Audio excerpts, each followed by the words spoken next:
So what I'm going to try to do is weave together a story of a little bit of me, but then weave it into this strange story of how oil and gas might be connected to soil, might be connected to human health. And we all know the deleterious side of that stuff, so I'm going to talk about a positive angle that maybe y'all haven't heard before, so we'll see. So I thought I'd start with a little bit of personal story just to give you context. That's me in a tree in Omaha at the age of 3, 50 years ago. Growing up, and it was in this little house in the middle of Omaha that I probably came to my first understanding of soil carbon, but not in the way you might expect. To me, soil carbon meant I was the guy with the shovel and the bushels that would go to the stockyards every year to bring back manure from Mom's tomato garden. And that, so I understood that having organic material in the soil might be good for Mom's tomatoes, but I wasn't a farmer or rancher. This was new to me. My dad was an engineer, and I decided to be an engineer. I grew up in the 1970s when we were all sitting in long gas lines. I understood that energy was at the center of the economy, and so I chose to be an engineer. I went off to Iowa State University to study mechanical engineering in order to fulfill that dream.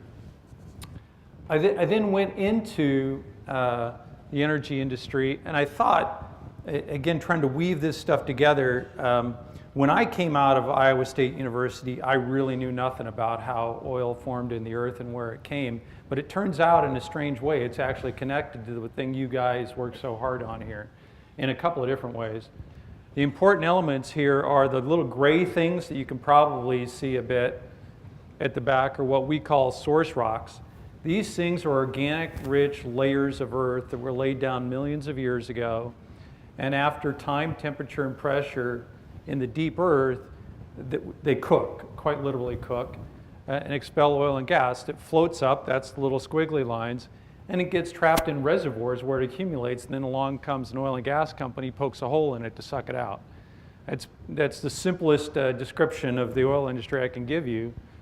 What might be interesting here is if you look in the picture, I got two pictures here through a microscope.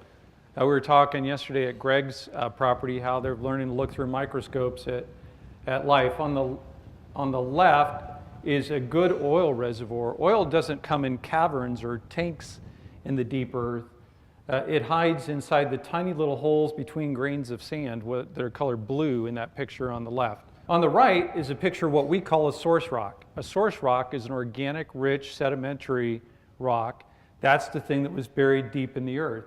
But they're basically made up of the same thing we've been talking about this week: sand, silt, clay, and organic matter. The one on the right is where the oil comes from. The one on the left is where the oil goes to. Now, in my youth, the way I applied my engineering skills is I was kind of the equivalent of a radiologist in the hospital, that I was the guy that ran instruments, which instead of being flatbed scanners that you lay on in a hospital, are those little silver probe type things that we would drop down into an oil well. And we would measure all those things that you see on the right. All you need to see is their squiggly lines. They should remind you of what you see in a doctor's office with an EKG or something like that. They're sending back signals that tell us how many holes are in the rock, how permeable are the rocks, how much hydrocarbon or oil or gas is in the rocks, and then we add it up. In this case, you might be able to see the red coloring on these things. That signifies that's the places in the earth where the hydrocarbons are existing. Now again, back to the source rock picture here. So the difference between oil and gas and source rock is one is where the oil came from, the other one is where we find it when we extract it. And what I think is very interesting, it was certainly important to me in my journey with soil carbon, is this is a profile of the organic matter concentration. It's actually total organic carbon of a fairly typical source rock sequence in the deep earth. In this case, it's about 8,000 feet below the surface of the earth, and that total distance from top to bottom is about 200 feet thick. So you see in there, and then so I said 0 to 10%. In the rich parts of that source rock, you're looking about an average of 4 or 5% carbon in the source rock. That's where the oil comes from, is from that source rock. So then just to continue a little bit with some of my journey before I come back and connect to that, as Alan mentioned, for the last 15 years, I've been my job in the oil industry was no longer running those instruments. It was investing in people with crazy ideas for energy technology that might change the game of energy. Anything from laser drill bits to new wind energy schemes to biofuel schemes. These are all the things that I invested in. Another important tangent in here that really kind of prepared my mind for what was about to come at me after I had already announced that I was going to retire from this career last year was I had some, like many people in this room, I had some important ahas about my own personal life regarding health. In this case, it was in dealing with some health problems my dad was facing. And it caused me to totally rethink everything I thought about what it meant to eat healthy food and live a healthy life. As an energy guy, I always found it interesting to think of food as energy. You know, we all think of food as calories. Some of us think of energy or food also as building blocks, right? So the components from which our bodies build the molecules in our body. The most important new thing to me that I learned that I think is also relevant to this is signals. I came to learn that everything I put in my body and the exercise I do, how I sleep, these are all signals. They're telling my metabolism to do something. And if I understand how that signaling works, I can use it to perpetuate my own health. And if I disregard it, I can decay and have health problems as well. So one of the things that I stumbled on before I heard anything about soil carbon was the health benefits of grass-fed beef. I'm sure you've all heard it in an abstract sense before, but I think the details are important. And if you are interested in more quantitative stuff on that, the best research that I believe exists out there is Professor Cindy Daly at the University of California, Chico, who's done a lot of work in compiling this stuff. But the charts I've chosen and extracted out of her work are total lipids, that's fat on the left. The next item in there is a thing called CLA, conjugated linoleic acid. Some of you have probably heard of that. You may advertise it to your customers on your website. The next column is the one that Janet was mentioning earlier today. It's omega-3 stuff. It's presented as a ratio, omega-6s to omega-3s. For optimal health, you want to be at 1. Anything higher than that can be bad for you. The next column is beta-carotene. That's a vitamin A precursor. And on the right is alpha-tocopherol, which is a vitamin E, a particular form of vitamin E. In each case in here, you see that the green is the grass-fed and the red is the grain-fed beef. That's for each chart. And each chart, you can see quite a significant difference. So going from left to right, the grass-fed meat is leaner. It has much higher conjugated linoleic acid. The CLA turns out to be very important. It's a particular lipid that's really good at cleaning your arteries. The omega-3 ratio, you see it's down below 2 on average from the Daily paper compared to 8 for the grain-fed. The vitamin A is off the charts and the vitamin E is off the charts. So I had already shifted my family, changing our diet. This is how I first got connected to Grassfed Exchange without knowing it. And last year I came to Bismarck and met John Wood, and I said, I've been buying your beef for years because of that prior information. So, I didn't even know at the time that the Grassfed Exchange existed. But then something important happened, and I would expect a lot of people in this room have heard of Alan Savory. I was at this conference called TED, and he got on the stage and showed these amazing pictures of healing the land. But then when it connected right back to my business in the oil and gas industry, he made this audacious claim that we might be able to take enough CO2 out of the atmosphere by putting carbon back in the soils by changing how we graze cattle on landscapes. Now, as the guy who grew up counting carbon in the soil, I said, well, if that's true, I should be able to go out in the soil and measure that. Now, I wanted it to be true because what I just told you, that the grass-fed meat part was really healthy for me, but as a scientist, I wanted to prove it. So I went on a quest looking for data to see if we could demonstrate that what Alan was saying potentially was true. Now I'm going to first show you some pictures here on the problem we're solving, but this is kind of how guys like me typically think, and frankly, it's the cause of many of the problems we have today. Engineers and scientists tend to think of the world as a problem to be solved, my clever solution, right? And problem solved. And we go on to the next thing. Now, just so I don't ding it too much, frankly, this has been a really, really important thing for society. By breaking things down into chunks and solving problems, we've done some amazing things. We invented internal combustion engines, telephone, radio, airplanes, antibiotics, really cool stuff. Now we're starting to learn that antibiotics may have a dark side. Fertilizer did some great things for the world. Now we're learning that it's probably having some quite deleterious effects on how we farm. But they're examples of what happens when we invent solutions that are very linear in that kind of black box model way of thinking. And a very, very important thing, this morning Peter Bick talked. This is Peter in a little more natural state. He got a haircut for you for the conference today, for those of you that don't know him. Alan and I see him quite a bit. And that's probably even a good haircut there. He's and his kids, for what it's worth, are really cute. They also model just like Dad. He's got 2 young sons with big bushy hair. I wish I had it. But don't. So I had given a talk at a conference called the Urban Land Institute, and someone came up to me and said, you need to meet my friend Peter Bick. And Carbon Nation, the whole philosophy here was that what's good for the environment can also be good for business. And he said, well, you need to meet each other because you're kind of singing the same thing from a different place. Well, funny enough, the next week, Peter and I got on the phone, because we exchanged a little bit of email. And I thought we were going to talk about wind turbines and biofuels and other stuff like that. I had seen his movie, Carbon Nation. I actually went out and watched it after I was told that I ought to meet him. Thought it was really good. And he said, have you heard of this guy, Alan Savory? It was literally the first thing he said. He said, do you understand that we might be able to get carbon back in the soil by changing how we graze cattle? I said, funny enough, last week I was in California and I hadn't heard of him, but now I have, and I'm really intrigued by this. So Peter and I have indeed formed a partnership here that Alan mentioned, and I'll get to a little bit later, to try to carry this idea forward as a true game changer. Now, to give you a context of this black box thinking that us engineers do, this is an example of how we thought the best way to solve the problem would be, which is basically take big compressors on the end of pipes, on the stacks coming out of power plants, compress that stuff, first separate the CO2, compress it, and then pump it back down into the earth to the places we got the oil from. I guess literally that's putting it back where we found it.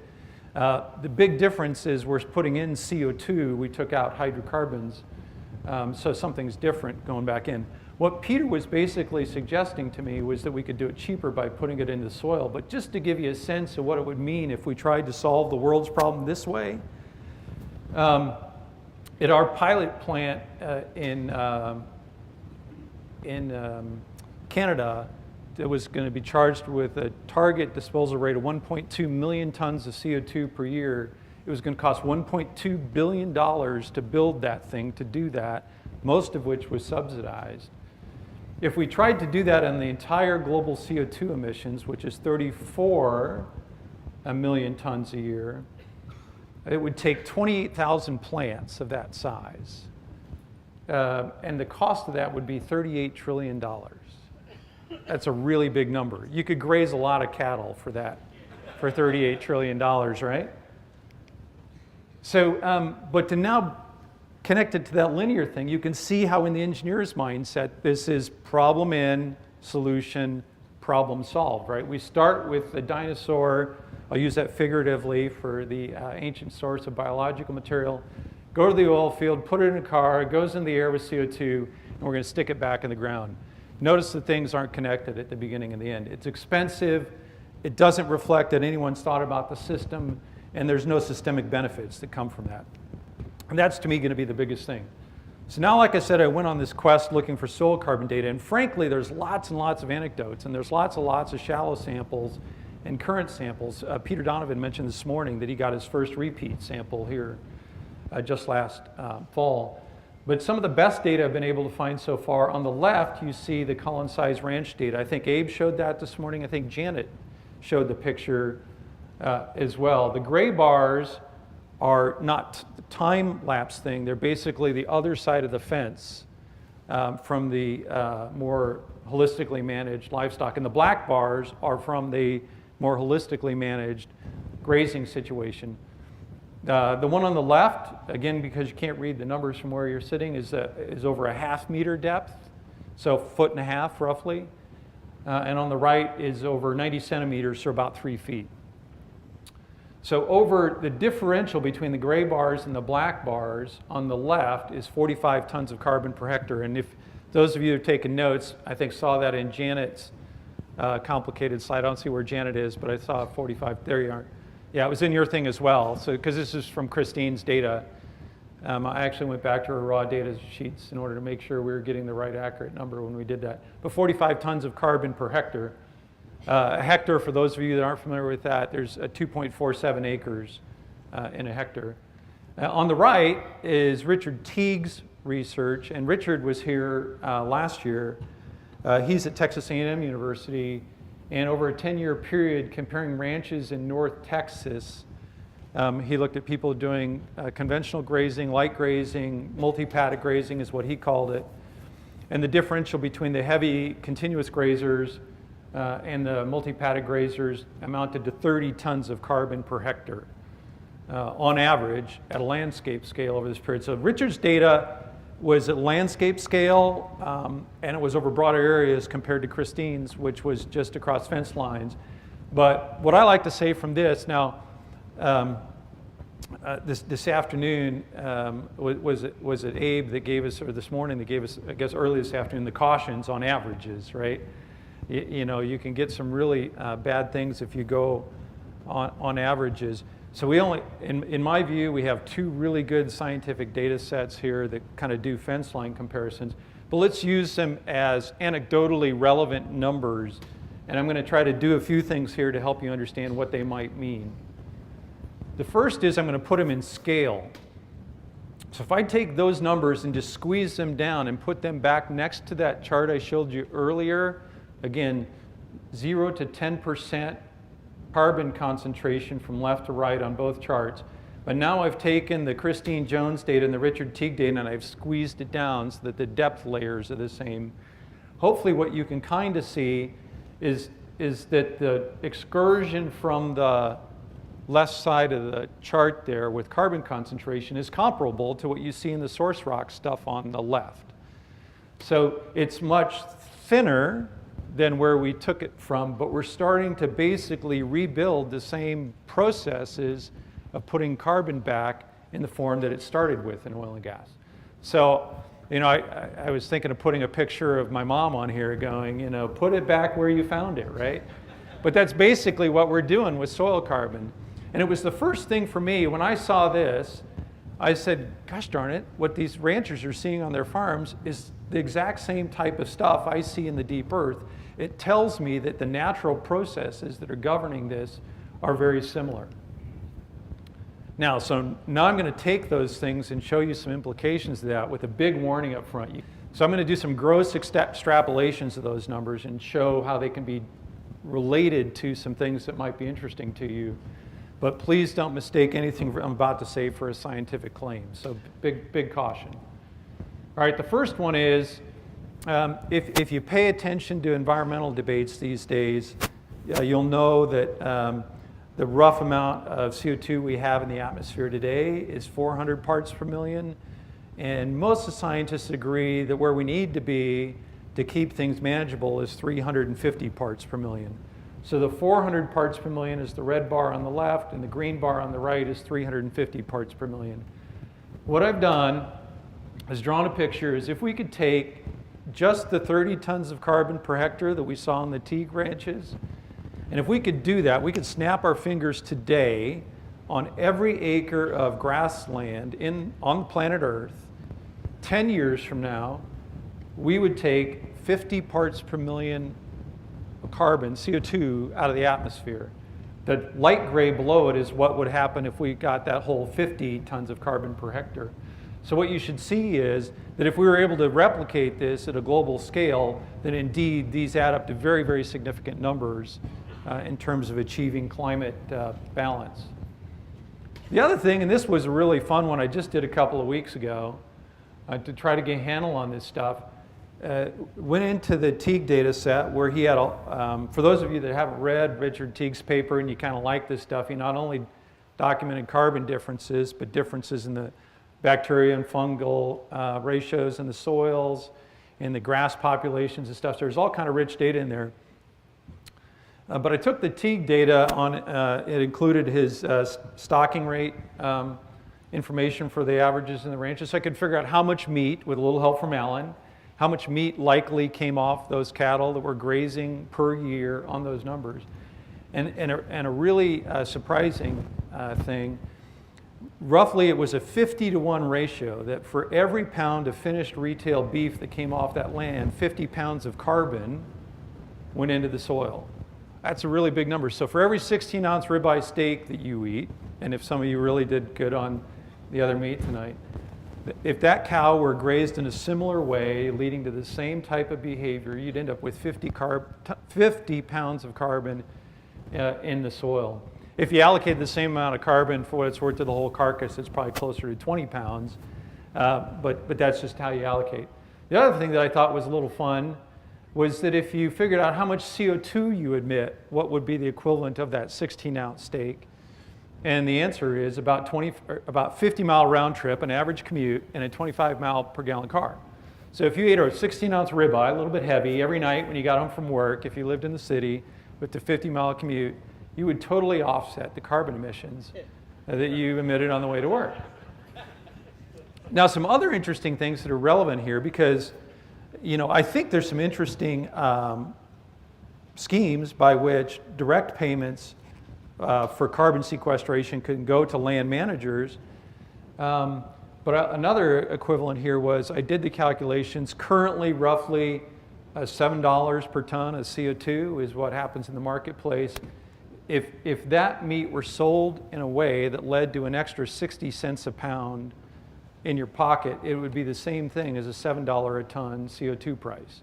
You as a beef producer would be neutral at 60 cents a pound. You would like that as much as you would $7 a ton. The other thing that got really interesting is when I scaled that to the total US beef demand, and I can't remember what that number was now. I got it from the USDA stuff, but 100% of US beef demand would allow us to offset on an annual basis 34% of the US annual CO2 emissions. So big numbers. Again, gross extrapolations, trying to show how those numbers that we see, the 30 to 50 tons of carbon, can add up to some really big impacts. The last fun with numbers slide that I wanted to show is a picture here. What would that mean in terms of the full CO2 budget of the US? So on the left, I took some data Alan had given me about a year ago on his compilation of just the major producers of grass-fed beef in the United States, and figured, and I have my own models on how fast innovative ideas can grow, and so the brown curve in each one of these things is the acres that it would take to produce that beef. And the blue curve is the total net cumulative emissions of CO2 in the United States starting in 2013, because that's when my data started. And applying, again, these Teague numbers of 30 tons of carbon per hectare and the animal productivity numbers.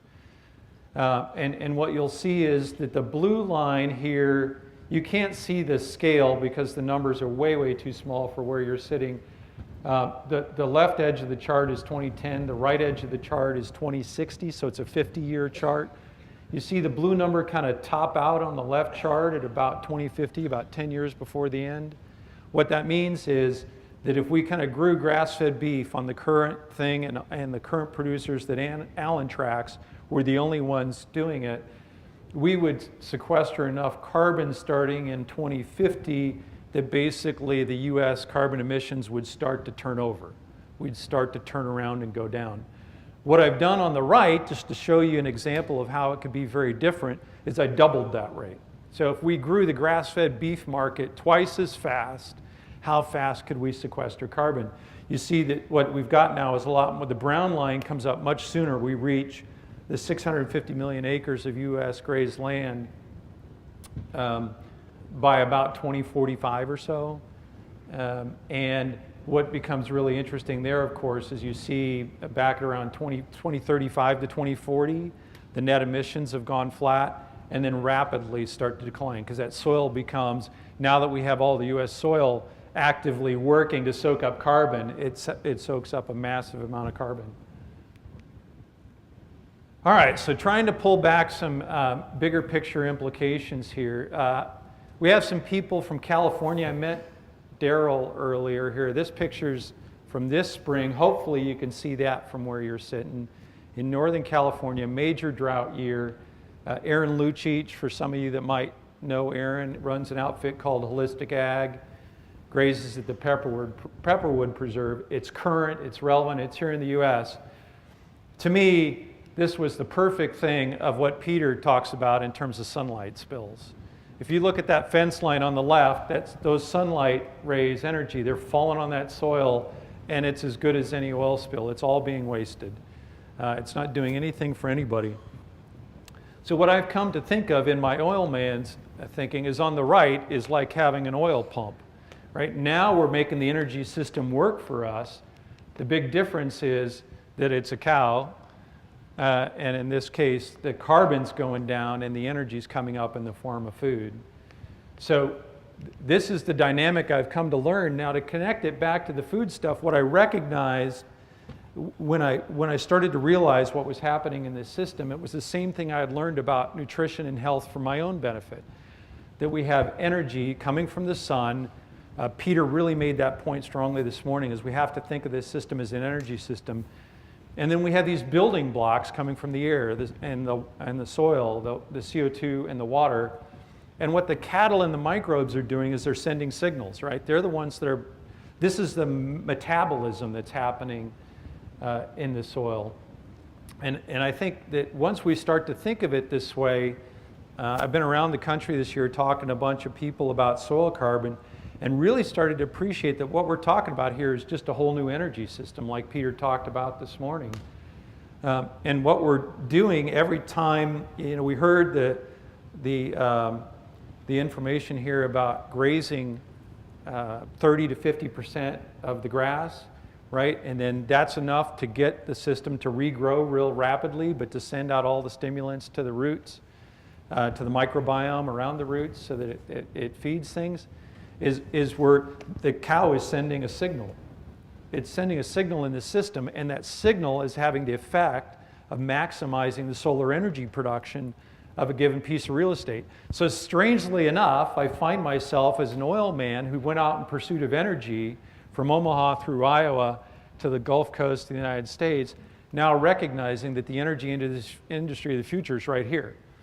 The energy industry of the future is about capturing sunlight and putting it back into the natural ecosystem. Instead of that linear picture I showed you before, why this is working is now we're taking the original organic matter that went into the oil industry and into your car and into the air, and we're closing the loop.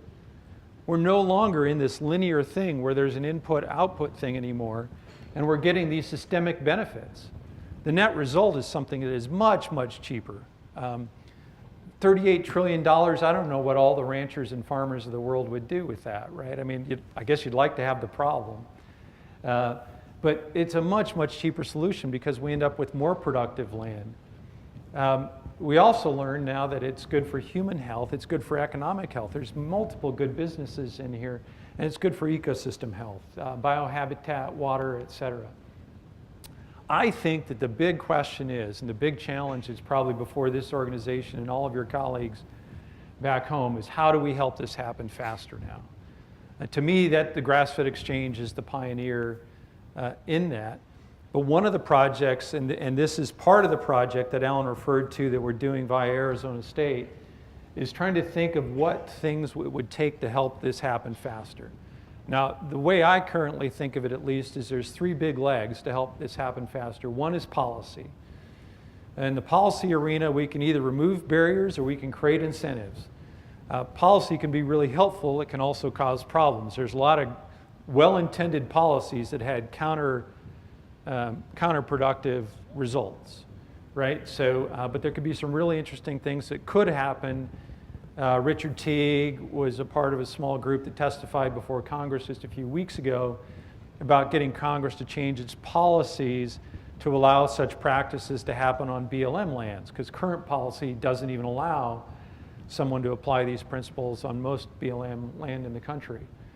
Education. To me, that's what you're doing here today, as Wayne said, educate each other and to learn from each other. I think that Grassfed Exchange is a great example of that happening. One of the big projects that we're kicking up, this Team Soil Carbon thing through Arizona State University, is to develop further research to go with that education, because aside from some of this anecdotal data that we have so far, it's really hard to document this stuff tight enough to form policy, to form business, and to truly prove it, like Janet was saying here about the omega-3 content of the lambs. But to really start building that database on soil health and soil productivity robustly. The one that I'm spending most of my time on via the Arizona State Channel now is the business side, which to me is a matter of how we can make this thing so profitable that it attracts a lot of people to go into the business, and those that are already in it to do well. So the project I wanted to make you aware of, and I'm just about at the end now, is a project we call Meadowlark. That's the picture of the Meadowlark on the first slide, if you caught that when it went by. Simply a project name representing that when we restore habitat on grasslands, the birds return. So we're basically going around the country talking to people, trying to understand the barriers that inhibit us from being able to scale significantly to increase that brown curve I showed you earlier for uptake of soil carbon. Just a week before last, we got together to start synthesizing what we've heard so far. And the new business ideas we're developing fall into these 6 categories. The first and most obvious one is credit or offset payments. So these are schemes that might involve publicly regulated markets, but might be completely private and voluntary, where people who have a liability for an offset purchase a credit from a farmer like you. Some of you may be already receiving such things for you might have conservation easements on your land. You're getting some biodiversity payments or water credits, but carbon credits as well. The next one is, we heard some people today talk about the challenge associated with getting good measurements.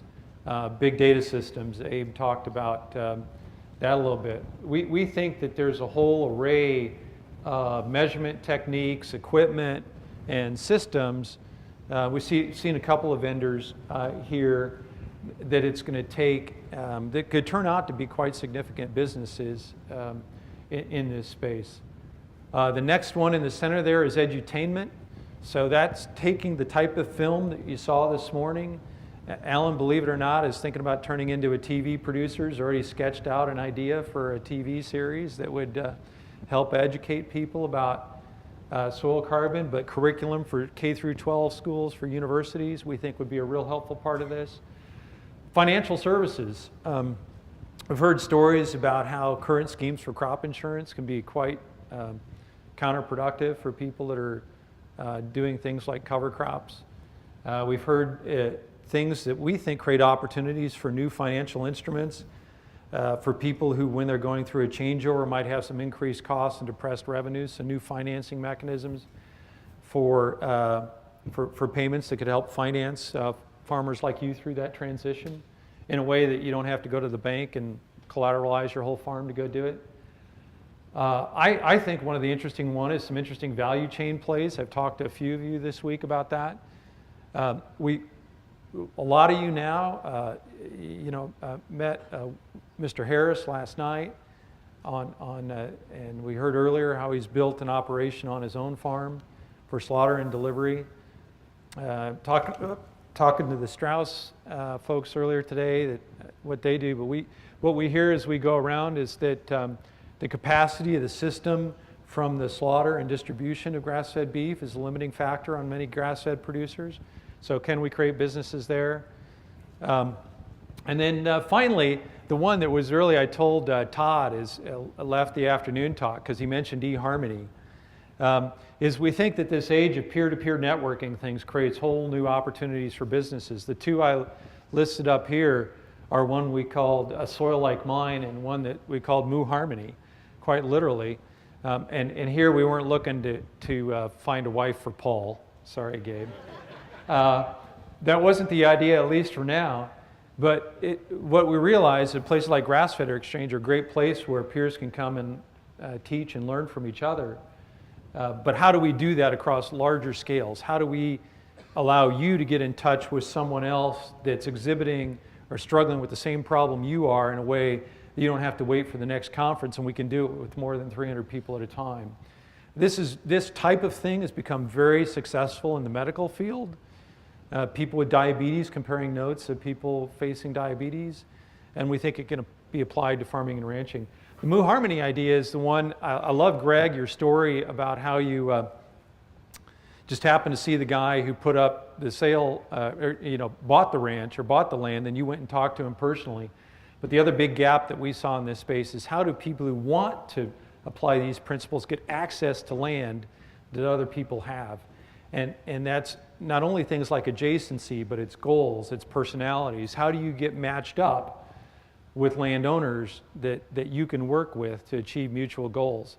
And we think, where's this? Are the Stanford girls that were pointed out? There you are, you're over there. Awesome.